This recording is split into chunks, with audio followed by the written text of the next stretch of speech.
फडणवीस ने शिंदे-अजित से मांगी माफी। शरद पवार के हुए मुरीद, महाराष्ट्र की सियासत हुई गर्म। ऐसा कहा जाता है कि राजनीति में कोई भी स्थायी दुश्मन या दोस्त नहीं होता है। महाराष्ट्र की जनता 2019 से लगातार इसका अनुभव कर रही है।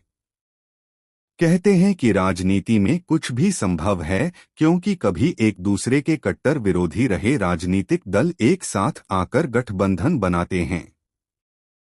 वर्तमान में राज्य की राजनीति में भी इसी तरह की प्रवृत्ति देखी जा रही है।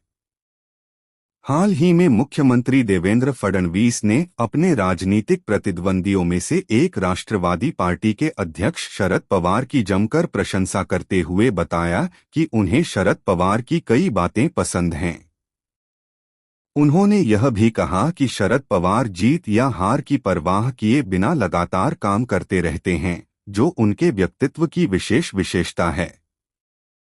देवेंद्र फडणवीस ने यह भी स्पष्ट रूप से कहा कि उपमुख्यमंत्री अजित पवार और उपमुख्यमंत्री एकनाथ शिंदे के बीच सुसंवाद नहीं है, जिससे एक बार फिर सत्तारूढ़ गठबंधन में आंतरिक घटनाक्रम पर चर्चा शुरू हो गई है। दोनों उपमुख्यमंत्रियों की कमियां गिनाई। तो फिर अजित पवार और एकनाथ शिंदे में से कौन बेहतर संवाद करता है?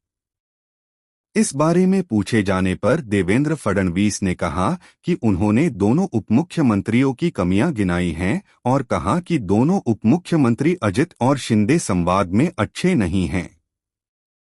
निश्चित रूप से ये दोनों उन्हें इस राय के लिए माफ कर देंगे।